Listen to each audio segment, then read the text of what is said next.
So we've talked about the challenges and we've talked about some of the facilitation there. Is there anything else you'd like to add in terms of making action learning work? There needs to be an big organisational challenge, whether it's a burning platform or whether it's a great opportunity that you identify.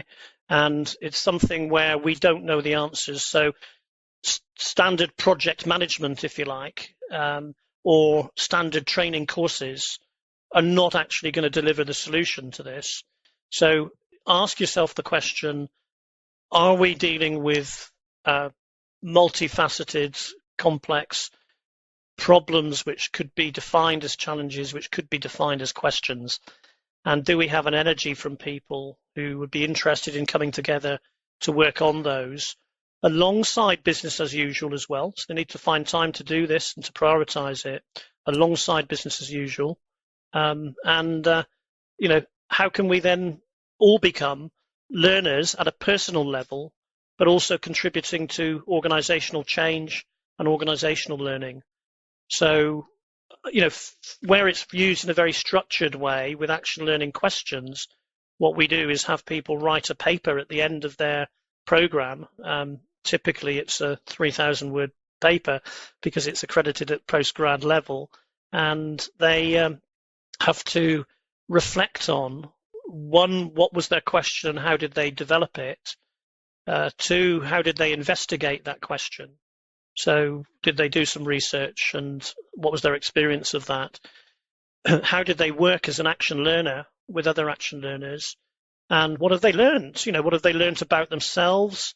What have they learned about the problem or the challenge? What have they learned about their organization? And for me, the power of this is that it's addressing learning at the level of insight, which is a level beyond simply acquiring new knowledge or applying new knowledge in terms of skills. Those are still important things to do. But with action learning, you have an opportunity, because you're doing it over a period of time, to learn at the level of insight. So my research doctorate 22 years ago was on the subject of learning through mentoring and learning relationships, coaching and mentoring relationships. And my mentor, a supervisor for that program and research, was a guy some people may have heard of called Alan Mumford, Professor Alan Mumford, who, alongside Peter Honey, created the Learning Styles Preferences Questionnaire and Survey.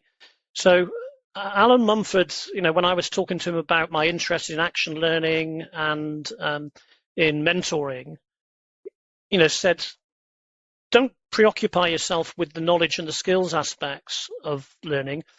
Focus in on learning at the level of insights. And you can read his stuff on this. He talks about it, and I've written about it as well, that this is the most powerful level of learning, particularly in the field of management and leadership, in my view.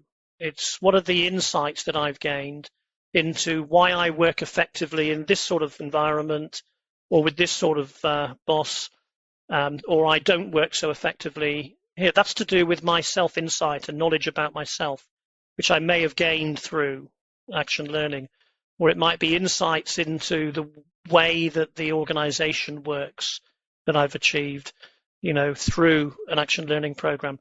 The interesting thing about learning at that level of insights is you can't predict at the start of the program what insights I'm going to have learned by the end.